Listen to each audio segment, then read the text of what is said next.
Almaz Brhane is 68 years old, who has been sheltered in my Weni IDP center in Maqla. She left her home in Idris, Western Tigrai, when Ethiopian forces, Amhara militia and the Fano vigilante group invaded her village in November 2020. Almaz remembers the moment she left her home as follows.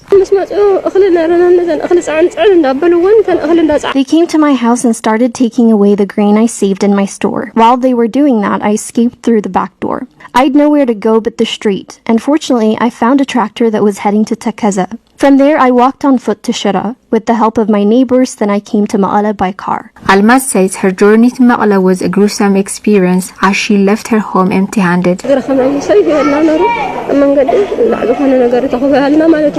left home empty-handed, and on my way I wasn't able to find any food to eat or clothes to change. People who lived in villages along the way used to give us some food, but the majority of my journey was through mountains, and there were no people there. Then we had to walk a long distance empty stomach. Almaz suffers from diabetics. She says she has been diabetic for 3 years now, but it didn't really bother her much until recently, wherein she is unable to get medication. I've been diabetic patient for about 3 years now. I used to take my medication properly because back then the medicine was available, and I used to afford to buy it too. But here, even though the government gave an access to free medication, there's no medication in hospitals due to the ongoing siege. I heard private pharmacies have the medications, but I can't afford to buy it. Almaz adds that the lack of medication has exacerbated her health condition badly.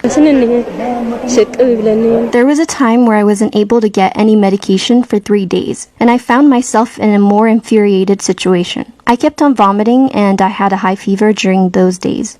It was like the first days when I knew that I was diabetic. It was then that people in this IDP camp chip in some money to buy me some medicine. Almaz also says, although her health condition requires strict diet, she is forced to eat whatever aid she can get every now and then. The question, however, is whether she is even able to get any, for she is among the millions affected by the man-made starvation that continue to claim lives throughout Tigray.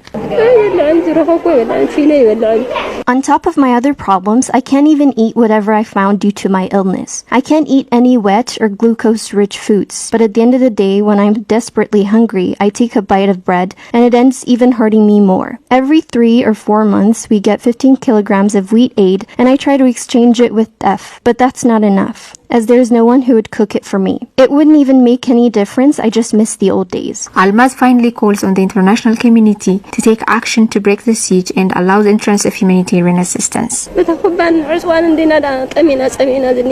We're starving and living in this misery, away from our home. Because of the siege, we have no access to medication or food, and we're trying to survive in this darkness. We need food, medication, and we need help to go back home too.